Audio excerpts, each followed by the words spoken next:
नाही रे काय प्रॉब्लेम साला कलाकार आहे तू काय आता गोष्टी करणार आहे बोल. गणपतराव गणपत एवढा मोठा आवाज बिंदास चालले तू. गणपतराव गडवलकर फार अलंकारी माणूस असं लोक म्हणतात. म्हणून ते वयाच्या 15व्या वर्षी घराच्या 4 व्यक्ती 4 बाजूला कोसळून पडले. डोक्याला आकाशाचं छप्पर दिसण्यात आले. पायाला धारीत होती जमीन आणि मस्तकाला धारीत होता आकाश. पण कुणी ते कधी अंधारून गोंधारून तर कधी चापकाचे फटकारे म्हणून त्या दर्जाच्या प्रवासातून एक साक्षात्कार झाला. आपल्याला झाल्याची ते रंगभूमीवर आणि रंगभूमीचा 19व्या वर्षी विद्यार्थी शिंदेचे पडी करून या गटाने रंगभूमीवर प्रवेश केला. पुढचा दर्शक काही सांगत नाही आणि मलाही काही आठवत नाही. पण मात्र खरंच किनारा गाठला. लक्षावधीची मानवता उदार मुख्या प्रमाणात जण ओढून दिली. त्या आसपासच्या जगडकरला त्याची मुलं म्हणतात तुम्ही चोरी केली काय मराठी रंगभूमीवरून राजा म्हण सम्राट गणपतराव जोशांच्या पडशी शब गडकरी खालीलसारख्या देवतांचा त्याच्या पाठीवर राहत आहे असा कलावंत त्याचीच तुझी प्रतिष्ठा करते. त्याची तो तुझा पाप झाला म्हणून का त्याच्या क्रोधाला पाय आणि हात देत वटराने चिल्लेला असं दुःखाच्या दराप्रमाणे झाला म्हणून त्या त्याच्याकडे पैसे नाहीत म्हातारपणा असे झाला म्हणून कावेरी या 3 जमीनच्या खतपत्यांना न्यायाच्या सिंहासनावर बसून मी न्यायाची भीक मागणार. कावेरी मी रणार सुद्धा नाही. डोळ्यातून असू आली तर खाता करीन संभाजी साध्या पण हराम तुला तुम्ही रडणार नाही कावेरी रडणार नाही. ए स्वर्गस्थ शक्तींनो ज्या खडकाची जबरदस्ता माझ्या मनाला मला हवे सामर्थ्य सहन करण्याचं फक्त सहन करण्याचं वेदनेनं आणि वेदनेनं रक्तश्वास खेळला दैवतांनो भीक मागतोय आपल्याच मुलांच्या दाराशी. त्याला दान होय सहनशीलतेचं कार्य. To be or not to be that is the question. जगावं की मरावं एकच सवाल. या दुनियेच्या उखिड्यावर खंडच्या पसंत सुद्धा होऊन जगावं बेशरम नाचत आनंदानं की फेकून द्यावं देहाचं रक्त मृत्यूच्या त्या काळ्या शाळावर आणि करावा सर्वांचा शेवट एकाच प्रहारानं.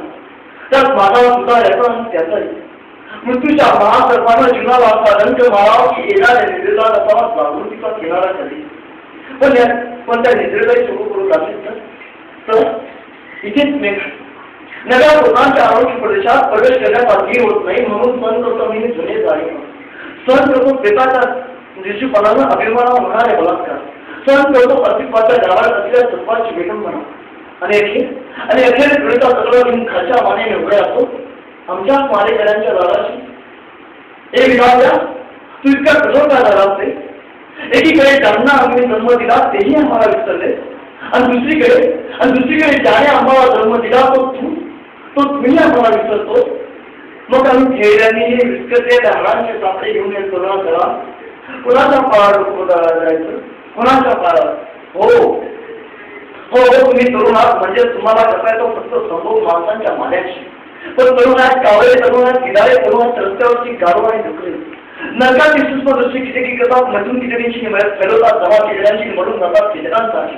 या ध्येय भोगाच्या आंधळ्या दगडीतून उठून उभारला एक माणूस ज्याला कापून त्याला स्वतःचं शरीर आणि आकाशाच्या नक्षत्रावर त्या रक्ताचं शिंपण करीत साऱ्या पृथ्वीच्या निश्चितावर मात करीत तो ओरडला.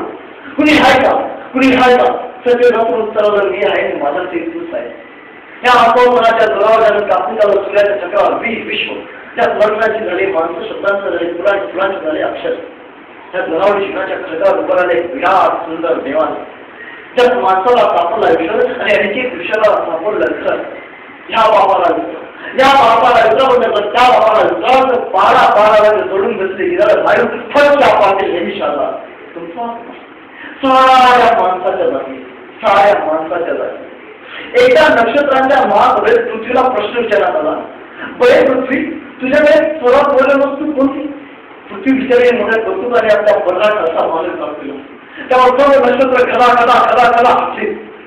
कारण की तो 5.5 फूट उंचीचा माणूस नव्हता. ते 5.5 फूट उंचीचं मोठं स्थळ होतं. घाणीने थरपट गेलं. विचारात पृथ्वीसाठी कळलंच नाही माणसाचं घर केव्हा झालं.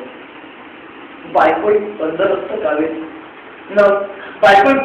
गावे नवरा नावाच्या गर्भाचा गजर चिडवून साता समुद्राच्या मुशाफरी करण्यासाठी बाहेर पडतो. हे समुद्र देवाचे कलेचे जयाचे देशाचे प्रेमाचे या दर्यात तीरावर गुरुवारचे किनारे पावे वाटर वाड्यांची मुकाबला करावा. संतप्त राहण्याची मस्ती अंगावेळी तरुण जाण्याची सोयी करावी आणि जन्म असं असावं की पावला पावला मनाशी गुलाबी व्हावी. आबाळ पाठीवर घेऊन किनाऱ्याच्या हत्तींना विचारा ते तुम्हाला फाशी घ्या जगात कोणीच कोणाचं नसतं. अंधार घडणारा एखादा आत्मा आमच्या वासनेच्या ठिकाणी पृथ्वीवर जन्म घेतो आणि आम्ही म्हणतो आम्ही आई झालो बाप झालो. परंतु साफ होते आम्ही फक्त जिने असतो फक्त जिने. खता म्हणजे